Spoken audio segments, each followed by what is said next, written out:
저는 1년 6개월 동안 알아차림에 굉장히 집중하면서 연습을 했었어요. 오로지 알아차림만 연습을 했었어요. 1년 6개월 동안 하루를 시작하기 전에 새벽에 약 10분 정도 짧은 명상을 하고 일상생활에서 그 명상을 적용해서 나의 마음을 알아차리는 연습을 1년 6개월 동안 정말 열심히 했어요. 물론 잘 되지 않았었어요, 처음엔.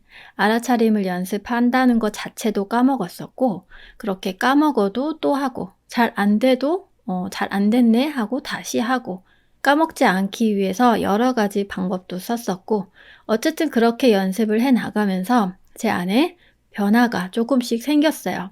가장 큰 변화 중에 하나는 이 가슴. 내 육체적인 이 몸보다 더 큰 가슴에 텅 빈 공간이 존재함이 느껴졌고, 그 안에 수많은 내가, 상처받은 내가 있다는 걸 알았어요. 어떻게 알았냐면 알아차림을 연습하다 보니까 그냥 느껴졌고 소리가 들렸어요. 그리고 보였어요. 그 상처받은 마음들이 얼마나 힘들어하는지. 이 가슴 속의 텅 빈 공간을 인지하고 그 안에서 수많은 나들을 만나는 방법들은 제가 다른 영상에서 소개해 드릴 거예요. 그런데 그 전에 기초 연습들이 안 되어 있다면 이 공간을 인지하는 게 잘 안 되실 거예요. 그게 안 되면 이 안에 있는 나의 내면 아이, 상처받은 마음들을 만나시는 것도 잘 안 되시겠죠. 그래서 하루 10분, 그게 힘들면 하루 1분, 하루 1분도 힘들면 숨 3번으로 명상을 시작하시길 바래요. 자, 다시 돌아가서 그렇게 이 텅 빈 가슴 속에 수많은 나들이 하는 소리들을 듣고 더 이상은 참을 수 없었어요. 엄마에 대한 무의식을 정말 정화해야겠다, 끝내야겠다 라고 큰 의도를 세웠어요. 그 당시에 저는 엄마에 대한 심한 애증이 있었어요. 사실 그 당시에는 애증이라고 생각도 안 했었어요. 그냥 증오와 원망만 있다고 느꼈어요. 누군가를 증오하고 원망하고 미워하는 마음을 갖고 있으면 사실 그게 너무 본인에게 힘들어요. 남들은 애를 낳으면 엄마 마음을 더 잘 알겠다. 엄마가 나를 얼마나 힘들게 키웠는지, 사랑으로 키웠는지 알겠다. 그런다고 하는데 저는 애를 낳고 그 원망하는 마음이 더 심해졌었어요. 내가 부모가 돼 보니까 부모 마음을 알겠는데 어떻게 나한테 그럴 수가 있었을까? 아마 애를 낳지 않았다면 엄마에 대한 정화를 해야겠다라는 필요성을 느끼지도 않았을 거고 계속 원망하고 피하고 그렇게 살았을 건데 애를 낳고는 애를 키우면서는 그렇게 살기가 힘들었어요. 아이한테서 나와 나의 친정 엄마가 보이고 그게 견딜 수 없이 힘들었으니까요. 그전에도 물론 엄마에 대한 이런 나의 고통스러운 무의식의 마음을 정화하고 싶었죠. 그러려고 수도 없이 했었어요. 근데 안 되었어요. 지금 생각해보면 그 당시에는 정화를 시킬 준비가 안 되었던 거였어요.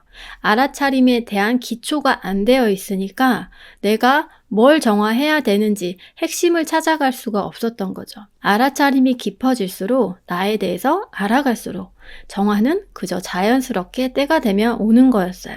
다시 그때를 생각했을 때 알아차림을 2년 가까이 연습한 거, 그러기로 결심한 그때의 저를 정말 칭찬해요. 엄마에 대한 무의식을 정화하겠다라고 큰 의도를 내고 약 1달 반 정도가 지난 뒤에 무의식 정화가 완료되었어요. 제가 이전 영상에서 무의식 정화가 되는 과정 중에 있는 거와 무의식 정화가 완료된 거는 완전히 다르다라고 이야기해드렸는데요. 굉장히 중요한 부분이니까 아직 못 보신 분들은 이 영상을 참고해주세요. 저의 경우에는 생각보다 무의식 정화가 굉장히 빨리 진행된 케이스예요. 알아차림이 충분히 깊어진 상태였고 그래서 제가 그 무의식 정화가 필요한 그 핵심을 건드릴 수 있어서 그랬던 거라고 생각합니다. 제가 그 1년 6개월 동안 알아차림을 계속 연습하면서 점점 저의 의식의 상태가 예전에는 인지할 수 없었던, 인지하지 못했던 나의 무의식 상태로 점점 깊게, 무의식으로 깊게 다가갈 수 있어서 그랬던 거죠. 무의식을 정화하는 거는 저는 고구마 캐는 것과 비슷하다고 표현을 하는데요. 지금의 내 알아차림 수준에서는 인식이 안 돼 있는 그 부분이 알아차림이 깊어지면서 나의 의식 수준이 같이 깊어지고 그래서 무의식 영역으로 향하게 되는 거예요. 땅 위로 나온 고구마 줄기를 하나 꽉 잡고 당기다 보면 고구마가 하나 나오고 또 나오고 줄줄이 이렇게 딸려 나오는 것처럼 알아차림이라는 고구마 줄기를 하나 잡고 당기다 보면 전에는 내가 몰랐던 무의식 고구마가 하나 나오고 또 당기면 또 나오고 이런 식으로 점점 캐지는 거예요. 그래서 중요한 건 알아차림이다. 그래서 기초, 명상과 그 명상을 일상에서 적용하여서 일상을 알아차림하면서 알아차림이 깊어지고 그 깊어진 알아차림으로 무의식의 수준이 점점 깊어지면서 무의식 정화가 속도가 빨라진다. 제가 1년 6개월이 거의 다 찼을 무렵에는 그냥 일상생활 자체가 무의식을 의식하는 상태가 되었어요. 그렇게 자연스럽게 그냥 되었어요. 그 당시 저는 아이들 둘을 먼 곳으로 좀 라이딩 해주고 있었어요. 하루에 라이딩으로만 운전을 3시간 정도 했었는데요. 그쯤에는 그렇게 운전만 하면 특히나 눈물이 나오더라고요. 그냥 슬펐어요. 그냥 슬프고 해서 정말 운전하면서 많이 울었는데 그 어느 날이었어요. 그날도 새벽에 일어나서 명상을 짧게 하고 과거에 엄마와 있었던 상황을 떠올려서 대면을 해서 감정의 폭발을 경험하고 매일매일이 그런 중에 하나였어요. 그날은 운전을 하는데 유독 눈물이 주체할 수 없을 정도로 나오는 거예요.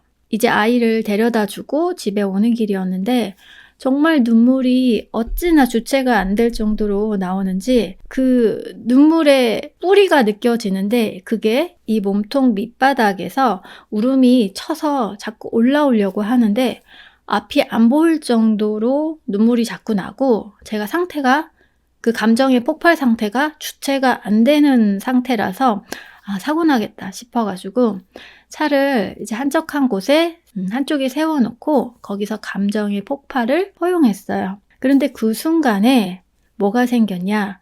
내 몸통의 가장 아랫부분, 배꼽 아래 첫 번째 1번 차크라 부분, 뿌리 차크라 부분이죠. 거기에서 어떤 커다란 에너지가 움직였어요. 그 에너지의 크기란 거는 이미 제 몸 사이즈를 훨씬 넘어선 굉장히 커다랗고 무겁고 검은색의 센 에너지였어요. 저는 에너지 센서가 좀 예민하고 에너지 감각이 발달된 사람인데 그동안에 경험했던 거를 다 합친 것보다도 엄청난 에너지가 느껴졌었어요. 그게 이 1번 차크라 부위에서 위쪽을 향해서 올라오는데 그 에너지가 얼마나 크고 센지 알아차림 연습을 하는 그 1년 6개월 동안 알아차림을 유지하기 위해서 했던 허용과 내맡김 이런 것들이 연습이 안 되어 있었다면 그 에너지의 느낌이 굉장히 셌기 때문에 제가 순간 눌렀을 거예요. 억압했을 거라는 거죠. 그런데 저는 그동안 1년 6개월 동안 그런 종류의 감정들이 올라올 때 온몸에 힘을 빼고 마음에도 힘을 빼고 그걸 온전히 받아들여야 된다는 거를 이미 체험적으로 하고 있었고 이미 그런 연습들이 몇 년 동안 되어 있었기 때문에 그 순간 제가 할 일은 그 감정의 덩어리, 에너지 덩어리가 저의 몸 깊은 곳에서 올라와서 알아서 자유롭게 표현되기를 그냥 허용하는 것 뿐이었어요. 그 감정의 에너지 덩어리가 이 뿌리 차크라 부분에서 거세게 올라와서 이 가슴 차크라 부분을 지나서 쭉 올라와서 목을 지나 머리의 끝부분, 백회를 향해서 퍽 하고 빠져나가는데 그 전 과정이 엄청났어요. 이 가슴 부위를 지날 때는 눈앞에 이미지가 쫙 펼쳐지고 그게 어떤 감정인지 생생하게 느껴졌어요. 이런 것들은 몸으로 느끼긴 했지만 이 육체의 감각을 넘어선 거예요. 동시에 몇 가지의 감정들이 순식간에 느껴지고 그 모습이 보이고 감각이 느껴지는데 그 중에 하나는 굉장히 분노에 찬 아이였어요. 얼마의 분노에 찼냐면 정말 누구를 죽여버리고 싶다. 죽여버리고 싶은 그런 충동을 느낄 정도의 분노감. 그리고 검지만 시뻘건 색깔들. 그런 에너지가 느껴졌고요. 또 하나는 얼음이었어요. 북극에 있는 굉장히 커다란 얼음 덩어리 속에 한 여자아이가 꽁꽁 몸을 이렇게 웅크리고 꽁꽁 얼어있는 모습이 보였어요. 그리고 느껴져요. 그 아이가 왜 거기에 들어갔는지. 지금도 그때 생각을 하면 감정이 복받쳐 오르는데 너무너무 외로워서 스스로 얼음 속에 갇혀버린 아이. 얼음같이 그래서 차가워진 아이. 이제 그런 모습들이 가슴 차크라 부위를 지나가고 이 목 부위를 지나면서 그 분노의 감정, 그리고 너무너무 외로워하는 그런 마음, 그런 것들이 복잡하게 얽혀져서 이 목구멍을 통해서 표현이 되는데 사람의 목소리가 아니었어요. 내 몸에서 이런 소리가 날 수 있구나. 사람 몸에서 이런 소리가 나기도 하는구나. 내 몸속에서 이렇게 큰 소리가 나기도 하는구나. 엄청나게 그 에너지가 셌기 때문에 그 과정 내내 이제 의식적으로 몸에 힘을 빼고 그 감정이 그렇게 지나가기를, 그 감정이 자유롭기를, 내가 막지 않기를, 그 에너지 덩어리가 나의 몸을 통해서 표현되고 빠져나가기를 원했어요. 그 감정의 에너지들이 저의 몸을 통해서 표현이 되었기 때문에 아마 차량 외부에서 누군가 차 속에 있는 그 당시에 저를 봤다면 저 사람 지금 발작하고 있구나 싶었을 거예요. 그 정도로 엄청난 그런 형태를 보였어요. 그렇게 목을 지나고 7번 차크라 부위로 갔습니다. 머리 끝부분, 정수리 부분이에요. 백회 부분을 통해서 그 거대한 에너지가 퍽 하고 빠져나갔고 그때 끝났어요. 그 순간 몸이 정말 가볍고 몸에 껍데기만 남은 느낌이었어요. 몸에 껍데기만 남아서 허전한 그런 느낌이 절대 아니라 그런 감정의 찌꺼기, 감정의 쓰레기 찌꺼기를 내가 그동안 갖고 힘들게 살았던 거구나. 그게 벗어지니까 엄청나게 이렇게 가볍구나. 내가 이렇게 몸을 가볍게 살 수 있었던 거구나. 그런 너무나 가벼운 느낌이었어요. 그리고 온몸에 힘이 없었어요. 숨은 헉헉대고 있었고 눈물은 범벅이었고 하도 목을 써서 목이 아팠어요. 의식이 내 몸을 떠난 상태였다가 천천히 의식이 몸으로 돌아오면서 눈을 떴고 시간이 꽤 흘렀다는 것을 알게 되었어요. 그리고 나서 집에 운전해서 다시 돌아왔고 거의 하루 종일 그날 잤던 것 같아요. 자고 일어났는데 세상이 다르게 흘러가고 있었어요. 거실에서 아이들이 뛰어다니면서 시끄럽게 놀고 있고 저는 거실의 한쪽에 서서 그런 아이들을 보고 있는데 나는 그런 아이들만 보고 있는 게 아니라 나도 보고 있었어요. 마치 나의 의식이 공중에 떠서 내가 나를 보는 그런 거였어요. 근데 이런 경험은 알아차림이 깊어지면 일상생활에서도 자연스럽게 나타나는 거였거든요. 근데 그 당시에 더 특별했던 경험은 그 당시에 아이들의 소리가 마치 내 귀로 듣는 게 아니라 물속에서 듣는 듯한 그런 아득히 먼 듯한 느낌? 하지만 이게 내 현실이라고는 인지가 되는 느낌이었고 그런 아이들이 뛰어노는 모습들이 슬로우 모션으로 흘러갔어요. 굉장히 고요했고 평온하고 그러면서도 내 할 일은 자연스럽게 다 이루어졌어요. 밥할 때가 돼서 밥을 하는데 너무 하기 싫다, 귀찮다 이런 감정이 없이 그저 내 할 일이니까 그냥 몸이 자연스럽게 움직여졌어요. 무감각의 상태가 아니라 그냥 평온한 그 자체예요. 100% 관찰자의 상태가 된 거고 의식은 공중에 떠 있고 나는 그냥 나의 몸은 움직이면서 내가 할 일을 할 뿐이었어요. 그 일이 있고 나서 며칠 뒤에 신랑이 저에게 그랬어요. 너 눈동자가 달라졌다. 뭐라고 표현은 잘 못하겠는데 눈동자가 묘하게 달라졌다라고 했고 뭔가 같은 사람인데 다른 사람 같다는 표현을 했었어요. 또 그때 신랑이 했던 말 중에 하나가 제가 친정엄마 이야기만 하면 눈을 틱처럼 깜빡깜빡 한다고 했었거든요. 저는 그럴 리가 없다고 했었어요. 왜냐하면 보통 화가 나면 눈을 부릅뜨지 제가 깜빡거리지는 않을 거다. 엄마 이야기를 하면 화가 나니까 눈을 부릅뜰 수는 있지만 깜빡거리지는 않을 거다 했거든요. 근데 그 무의식이 정화되는 그 과정이 있고 나서는 제가 친정 엄마 이야기가 나와도 눈동자가 변하지 않는다고 하더라고요. 이 눈동자에 대해서도 제가 할 이야기가 많은데 이건 좀 다른 이야기라서 다른 영상에서 말씀드릴게요. 어쨌든 그 일 이후에 제가 사람들을 만날 때 저한테 했던 많은 말들이 눈동자가 변했다, 눈이 변했다, 뭔가가 변했다. 굉장히 분위기가 편해졌다. 얼굴이 부드러워졌다. 이런 이야기를 많이 들었었어요. 그게 뭘 의미하냐. 엄마에 대한 감정의 찌꺼기들이 온몸의 곳곳에 남아서 나를 긴장하게 하고 나의 몸을 힘들게 하고 있었던 거죠. 근데 그게 정화되니까 변하는 거예요. 몸이 자연스럽게 변하고 나의 행동과 느낌이 저절로 변하는 겁니다. 그때 제가 제일 크게 놀랐던 부분은 제가 친정집에 가게 됐을 때였어요. 정말 마음이 편했어요.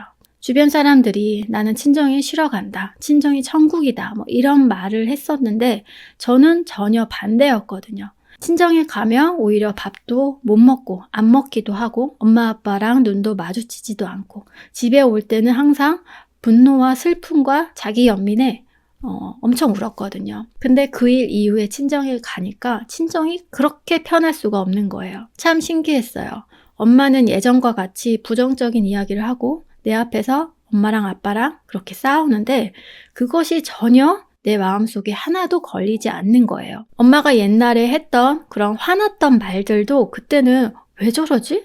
왜 저렇게 말을 하지? 왜 저렇게 부정적이어야 되지? 이랬던 것들이 다시 떠올렸을 때 좋지도 싫지도 않고 오로지 그게 저 사람이 나에게 줄 수 있는 최선의 사랑이다. 사랑으로 다가온다는 거.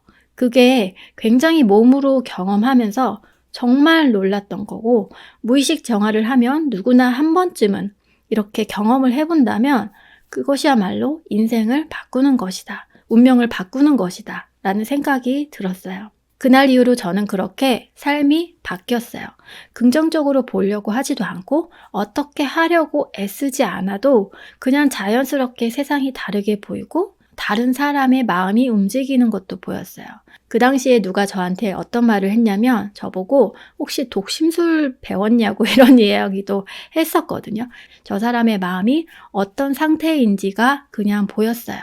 그것은 특별한 능력이 아니고 나에 대해서 알아차림이 깊어진 만큼 그냥 상대방의 마음도 보이는 거죠. 그렇게 이번 생에 큰 덩어리가 정화되고 나서는 자연스럽게 전생의 경험들을 했고 또 내가 영혼 상태일 때 어땠는지 내가 영혼 상태에서 지금의 삶을 왜 태어나기로 결심을 했던 건지 예전과는 비교가 안 되는 다양한 에너지 각성의 경험, 에너지적인 경험들을 하게 되었고 여러 가지들이 내 삶에 연결되어 있음을 느꼈어요. 그리고 중학교 때부터 가장 큰 미스터리 중에 하나인 나는 왜 태어났을까?